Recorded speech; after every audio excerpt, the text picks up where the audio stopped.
पूर्व मुख्यमंत्री उमा भारती शराबबंदी का अभियान चलाने का ऐलान कर शिवराज सरकार के लिए मुसीबत बनती दिख रही है।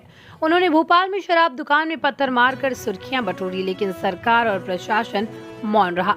कांग्रेस ने इस मुद्दे पर सरकार को घेरा, लेकिन सत्ता और संगठन से कोई अधिकृत प्रतिक्रिया नहीं आई है। राजनीति के जानकार कहते हैं कि मध्य प्रदेश में अगले साल विधानसभा चुनाव है और एक जमाने में बीजेपी की फायर ब्रांड नेता रही उमा भारती फिलहाल साइडलाइन है। उनकी सक्रियता से अंदाजा लगाया जा सकता है कि वो एमपी में फिर कोई राजनीतिक जमीन वापस चाहती हैं। कोरोना काल में जब शराब ही सरकारों की आमदनी का अहम जरिया रही, तब उमा भारती ने राज्य में शराबबंदी की मांग उठाई। पिछले साल अक्टूबर में उन्होंने ऐलान किया कि अगर शिवराज सरकार ने प्रदेश में शराबबंदी नहीं की तो वो लठ लेकर शराब की दुकानें बंद कराएंगी। इसके लिए उन्होंने 15 जनवरी 2022 की तारीख, लेकिन इस तारीख को वो भोपाल ही नहीं पहुंची। बताया गया कि वो पुरी में जगन्नाथ जी की सेवा कर रही थी।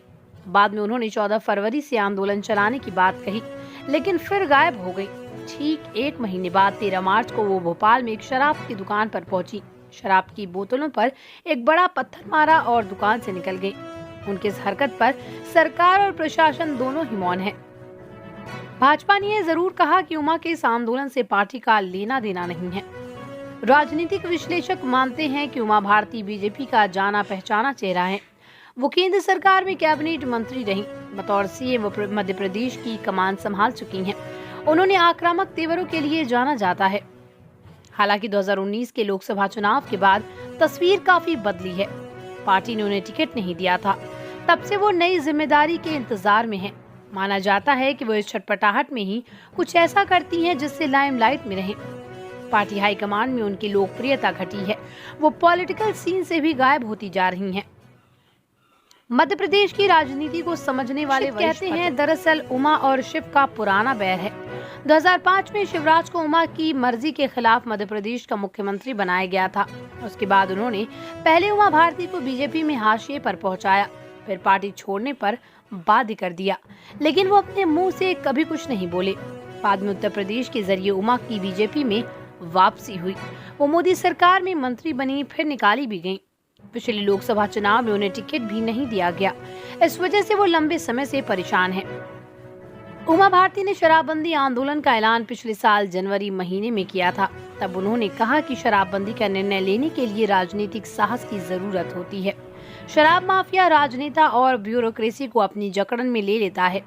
राजस्व आमदनी के दूसरे उपाय भी हैं। यहाँ श्वेत क्रांति हो सकती है। लोगों की जान की कीमत पर धन की उगाही ठीक नहीं है। पिछले साल 21 सितंबर को ओबीसी महासभा के प्रतिनिधि मंडल से उमा भारती ने कहा था, ब्यूरोक्रेसी की औकात क्या है? हम उन्हें तनख्वाह दे रहे हैं, हम उन्हें पोस्टिंग दे रहे हैं, हम उन्हें प्रमोशन और डिमोशन दे रहे हैं, उनकी कोई औकात नहीं। असली बात है कि हम ब्यूरोक्रेसी के बहाने से अपनी राजनीति साधते हैं। यदि आरक्षण का लाभ चाहिए तो कर्नाटक के लिंगायतों की तरह एकजुट होना पड़ेगा। लेकिन जब विवाद बढ़ा तो उमा बैकफुट पर आ गई। उन्होंने सफाई दी थी कि ब्यूरोक्रेसी सच्चे और नेक इरादे वाले नेता का साथ देती है। मेरी भाषा गलत थी, लेकिन मेरे भाव अच्छे थे। उन्होंने कहा कि आज से मैंने सबक सीखा है कि अनौपचारिक बातचीत में भी संयमित भाषा का उपयोग करूंगी। केंद्रीय मंत्री ज्योतिरादित्य सिंधिया पिछले कुछ महीनों से मध्य प्रदेश में ज्यादा सक्रिय दिख रहे हैं। उनको लेकर पूर्व मुख्यमंत्री उमा भारती का एक बयान पिछले साल आया था, जब सिंधिया को भोपाल में सरकारी बंगला अलॉट हुआ था। सिंधिया के पड़ोसी बनने पर उमा भारती ने कहा, मुझे बहुत खुशी हो रही है कि मेरा भतीजा मेरे पास आ गया, पड़ोसी बन गया है। वो बहुत सभ्य व्यक्ति है। बचपन से मेरा स्नेह उन पर रहा है। उनमें कोई महाराजा वाले नखरे नहीं हैं। उनके ऊपर कोई संकट आएगा तो मैं ढाल बनकर खड़ी रहूंगी। उन्होंने ये भी कहा था कि वो सिंधिया के खिलाफ चुनाव प्रचार के लिए नहीं जाती थी, पार्टी को मना कर देती थी। उन्होंने कहा, मैं पार्टी से कहती थी कि वसुंधरा को लाओ, मैं तभी आऊंगी। न वसुंधरा ज्योतिरादित्य के खिलाफ मैं प्रचार करती थी, न मैं। हमारी जोड़ी तब से है जब से वो कांग्रेस में थे।